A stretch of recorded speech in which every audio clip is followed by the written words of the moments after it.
Hello students, तो आज हम क्लास 9 मैथ्स में पॉलिनोमियल की एक्सरसाइज 2.2 करेंगे। इससे पहले मैं 2.1 बना चुकी हूँ जो बहुत शॉर्ट वीडियो है और उसमें फुल एक्सप्लेनेशन किया हुआ है एनसीईआरटी सॉल्यूशंस का।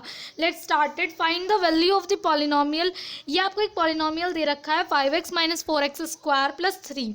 देखिए एट x इक्वल्स टू 0। देखिए आपको क्या करना है कि आपको इस पॉलिनोमियल को px के इक्वल रखना है। आपने px रखा और ये वैल्यू रख दी। नेक्स्ट आपको क्या करना है कि जो आपको x की वैल्यू दे रखी होती है ना, आपको हर जगह x की जगह वो वैल्यू पुट करनी होती है। आप सभी जानते हैं भाई, कोई चीज़ किसी चीज़ के इक्वल दे रखी है तो उसकी जगह हम वो वैल्यू पुट कर सकते हैं। जब x 0 का इक्वल है तो हर x जगह पे हम 0 पुट कर सकते हैं। तो हमने 0 पुट किया। 5 × 0 0 होता है, 4 × 0 का स्क्वायर 0 होता है एंड प्लस 3। इसके पास था ही नहीं तो आपको सॉल्यूशन करने के बाद आ गया आंसर 3। नेक्स्ट अगर हम बात करें x इक्वल्स टू -1 पे, तो आपको वही इक्वेशन माननी है। नेक्स्ट आपको क्या करना है कि -1 वैल्यू पुट करनी है हर जगह x की जगह। तो 5 × -1 हो गया, -4 × -1 का स्क्वायर हो गया, प्लस 3 हो गया। 5 × -1 -5 हो गया, -4 × -1 का स्क्वायर आपको -4 ही रहता है क्योंकि 1 का स्क्वायर जो है वो -1 का स्क्वायर 1 हो जाता है, और प्लस 3 ऐसे ही। तो आंसर आपका सॉल्व करके आ गया -4। नेक्स्ट अगर हम इसके थर्ड पार्ट की बात करें तो वो है x इक्वल्स टू 2, यानी कि अब आप हर जगह जहाँ x था वहाँ 2 पुट करना है। तो px आपने एक्सप्रेशन ऐसे ही लिखना है और p इक्वल्स टू 2 वैल्यू रख के 5 × 2 -4 × 2 का स्क्वायर प्लस 3। तो आइए हो जाएगा 5 × 2 10, 4 × 2 का स्क्वायर यानी कि 4 16 और 3 ऐसे ही चल रहा है। तो आपको सॉल्व करने के बाद आंसर आता है -3। नेक्स्ट अगर सेकंड क्वेश्चन की बात करें तो आपको क्या करना है, find p equals to 0, p2, p1 for each of the following polynomial. तो फर्स्ट आपको एक्सप्रेशन दे रखा है py इक्वल्स टू है y का स्क्वायर माइनस y प्लस 1। तो आपको सिंपली क्या करना है, जो जो वैल्यूज़ आपको दे रखी हैं उनको पुट करना है। तो p0 रखा, 0 का स्क्वायर -0 प्लस 1, 0 0 रहेंगे, प्लस 1 आ गया answer. Next p equals to 2। तो क्या करना है, आपको हर जगह जहाँ x लिख रहा है वहाँ 2 की वैल्यू पुट करनी है। तो आपने p2 रखा, 2 का स्क्वायर 4 हो गया, -2 ऐसे ही, प्लस 1। आपको सॉल्व करने के बाद आंसर आता है 3। अब आपको क्या करना है, p इक्वल्स टू 1, यानी कि x जो है वो आपको 1 रखना है। तो बहुत सिंपल है, आपका 1 का स्क्वायर करना है, -1 करना है, प्लस 1 करना है। तो 1 का स्क्वायर 1 होता है, -1 ऐसे ही रहेगा, प्लस 1। तो ये खत्म, आंसर आ गया आपका 1। ओके, इसका सेकंड पार्ट है कि p इक्वल्स, अब की बार आपको देखिए कोई फर्क नहीं पड़ता यहाँ t दे रखा है, यहाँ y दे रखा है, या नेक्स्ट वाले में x दे रखा है, ये सब वेरिएबल है। यहाँ a b c d कुछ भी रखते थे, कोई फर्क नहीं पड़ता। आपको सिर्फ कंसेप्ट समझ में आना चाहिए। ओके, आपको क्या करना है, बिल्कुल सेम यही प्रोसेस यहाँ करनी है। आपको इस बार p इक्वल्स टू 0 करना है, जहाँ t है वहाँ हर जगह 0 रखना है। तो आंसर क्या बैठता है, 2 प्लस टी यानी कि 0 प्लस 2 × टी का स्क्वायर यानी कि 0 का स्क्वायर माइनस टी का क्यूब यानी कि 0 का क्यूब। नेक्स्ट अगर आप इसको सॉल्व करें तो ये जैसा 2, किसी भी चीज़ के 0 से मल्टीप्लाई हो तो वो 0 हो जाता है और 0 का क्यूब भी 0 होता है। तो आंसर आ गया आपका 2। नेक्स्ट अगर इसकी बात करें हम कि p इक्वल्स टू 2 रखें तो आपका क्या बैठता है कि 2 प्लस 2 × 2 का स्क्वायर हो गया आपका 4 प्लस 2 की क्यूब। अब 2 प्लस 2 प्लस 8 प्लस आपका 2 की क्यूब भी 8 होती है, तो 8 16 17 18 19 20। तो आंसर आ गया 20। आई होप आप p इक्वल्स टू 1 अपने आप पुट कर लेंगे। नेक्स्ट अब आपका आता है p x equals to x की क्यूब। देखिए कोई नहीं टर्म x में दे रखे, कोई बात नहीं, कंसेप्ट वही फॉलो करना है कि p की जगह जो आपकी वैल्यू दे रखी है वो रखनी है। आपको p इक्वल्स टू 0 पे निकालना है। तो ठीक है, यहाँ पे भी 0 का क्यूब कर देते हैं। अब 0 का क्यूब तो 0 ही होता है। ओके, p इक्वल्स टू इस बार आपको 2 रखना है, तो क्या 2 का क्यूब करना है, 2 का क्यूब आपको पता है 8 होता है। नेक्स्ट इसमें क्या करना है, p इक्वल्स टू 1 रखना है, तो 1 का क्यूब कितना होता है, 1 होता है, खत्म आंसर। नेक्स्ट अगर p equals to x equals to x minus 1 x plus 1 दे रखा है, आप सिंपल वही तरीका फॉलो करते हैं। आपको क्या करना है, p इक्वल्स टू 0 रखना है। ओके, तो ये 0 - 1 हो जाएगा, ये 0 + 1 हो जाएगा। नेक्स्ट ये हो गया -1 और ये +1, तो मल्टीप्लाई में आ गया आंसर -1। इस बार अगर आपको p equals to 1 value put करने के लिए बोला जाए तो 1 - 1 0 × 2, तो आंसर इज 0। ऐसे ही आप p equals to 2 value put करें तो ये हो जाएगा 2 - 1 2 + 1, 2 - 1 इज़ 1 × 2 3, तो आंसर आ गया आपका 3। देखिए अब क्वेश्चन 3 की बात करते हैं। तो verify whether the following zeros of the polynomial indicates. यह क्या कर रखा है, इस बार आपको पी एक्स पॉलिनोमियल भी दे रखा है और आपको एक्स इक्वल्स टू -1/3 भी दे रखा है। इस बार सिर्फ आपको चेक करना है। चेक करने के लिए क्या करना है, प्लीज़ आप ध्यान से सुने कि आपकी जो एक्स की वैल्यू है आपको इसे इसमें पुट करना है जहाँ जहाँ एक्स लिख रहा है, और अगर आंसर सॉल्व करने के बाद ज़ीरो आता है तो हाँ ये इसका ज़ीरोज़ है इस पॉलिनोमियल का। तो देखते हैं कि ये इसका पॉलिनोमियल है या नहीं है।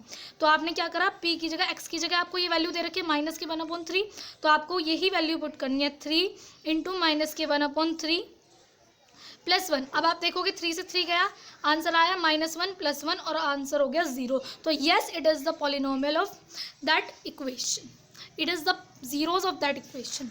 ओके, नेक्स्ट इसका सेकेंड पार्ट है आपका पी एक्स। आपको ये इसमें भी सेम ऐसे करना है, एक्स की वैल्यू आपको दे रखी है, आपको इस इक्वेशन में पुट करनी है। ठीक है, पी इक्वल्स टू आपको एक्स की जगह क्या दे रखा है 4/5, तो आपको क्या करना है 5, एक्स की वैल्यू रखें 4/5 -π, कट गया, आंसर आता है 4 - π। लेकिन ये तो ज़ीरो नहीं हुआ, यानी कि ये इसके ज़ीरोज़ नहीं है, आंसर आ गया नो।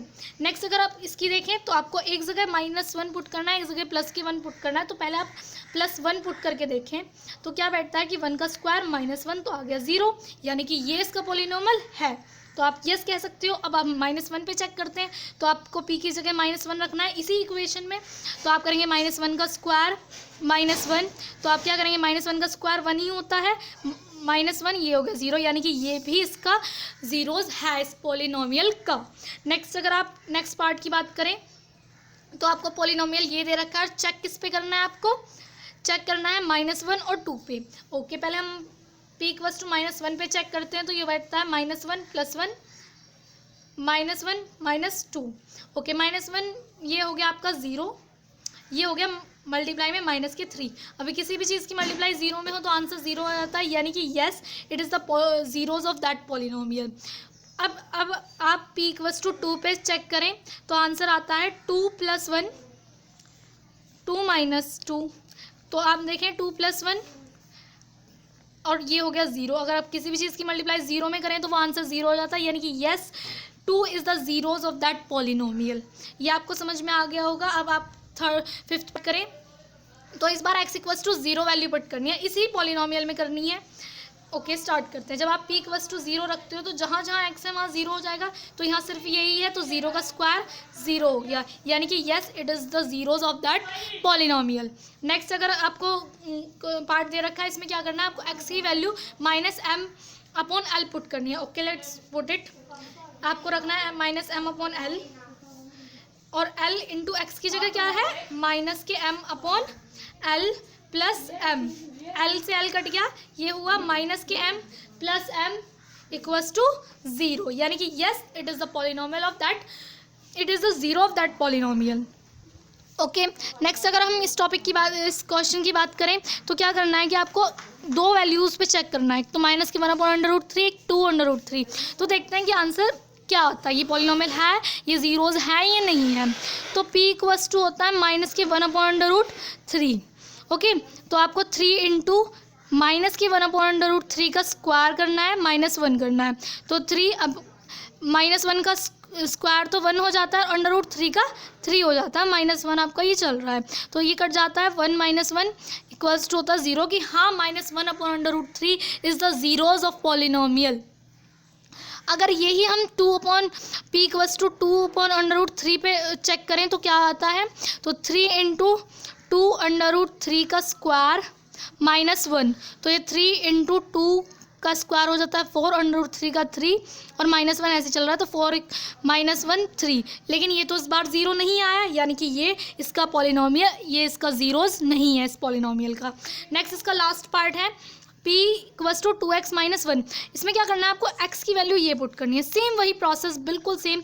आपको यहाँ पे ये x की जगह वैल्यू पुट करनी है, 2 इंटू 1/2 + 1 कट गया, ये आ गया 1 + 1 और दैट आंसर इज़ 2। तो नो, ये इसका पॉलिनोमियल नहीं है, क्योंकि ये इसका ज़ीरोज़ नहीं है, क्योंकि इसमें आपका आंसर 0 नहीं आया। ओके, नेक्स्ट क्वेश्चन 4 करें, find the zeros of the polynomial in each case. इनके पॉलिनोमियल दे रखे हैं, इनके अब की बार आपको ज़ीरोज़ निकालना है। तो बहुत सिंपल है, आपको क्या करना है, जो आपको पी एक्स दे रखा है उसे इक्वल टू ज़ीरो करना है, पी वाई दे रखा है उसको भी इक्वल टू ज़ीरो रखना है, पी टी दे रखा है उसको भी इक्वल टू ज़ीरो दे रखा है। मीन्स कोई भी वेरिएबल दे रखा है उसको आपको ज़ीरो करना है किसी भी पॉलिनोमियल टर्म में। तो आपको क्या करना है, x plus 5 equals to zero put कर देना है। तो एक्स की वैल्यू आप निकालते हैं कि इधर जाके ये माइनस में हो जाता है, ख़त्म। आप ये बता सकते हैं कि ये जो -5 है ये उसका ज़ीरोज़ है। आपको ये करना है तो आप x माइनस के 5 इक्वल्स टू ज़ीरो पुट करें तो ये इधर जाके प्लस का हो जाएगा, ये आ जाएगा 5, यानी कि 5 is the zeros of that polynomial. Next अगर आपको क्वेश्चन दे रखा है 2x plus 5 equals to zero, तो आपको क्या करना है, 2x प्लस में है इधर जाके माइनस में हो गया, ये चीज़ मल्टीप्लाई में है ये डिवाइड में चली जाती है उधर जाके, ये आ गया आपका -5/2। नेक्स्ट अगर आप ये सॉल्व करें तो p x equals to zero put करना है तो 3x -2 equals to zero put करा, -2 उधर गया प्लस के 2 हो गया, ये 3x मल्टीप्लाई में है तो x इक्वल्स टू 2/3 हो जाएगा। जो चीज़ यहाँ मल्टीप्लाई में होती है वो उधर जाके डिवाइड में चली जाती है। नेक्स्ट अगर 3x के रखें तो आपको 3x equals to zero put किया, 3 मल्टीप्लाई में है तो डिवाइड में चला गया 0/3 और ये ज़ीरो हो जाता है, यानी कि x इक्वल्स टू ज़ीरो। ये ज़ीरो ही इसका पॉलिनोमियल है। नेक्स्ट आपको पी एक्स करना है, ये बिल्कुल सेम प्रोसेस, ज़ीरो के इक्वल प्रूव करना है। ए एक्स जो है उसको इक्वल टू ज़ीरो पुट करा, एक्स इक्वल्स टू ज़ीरो आ गया, ये आपके ज़ीरोज़ निकल रहे हैं। नेक्स्ट आपको लास्ट पार्ट है इस एक्सरसाइज का, तो क्या वही सेम प्रोसेस, पी एक्स को आपको इक्वल टू ज़ीरो पुट करना है, फिर आपको ये c x plus d equals to zero put करना है। तो सी एक्स ऐसे ही रहेगा, ये प्लस का डी इधर जाके माइनस का डी हो जाता है, ये चीज़ मल्टीप्लाई में है तो ये डिवाइड में चली जाती है सी, तो ये आ गया इसका ज़ीरोज़। ओके, आई होप आपको ये एक्सरसाइज समझ में आई होगी। अगर आपको समझ में आई है तो प्लीज़ लाइक करें, शेयर करें और कमेंट करें। Thank you.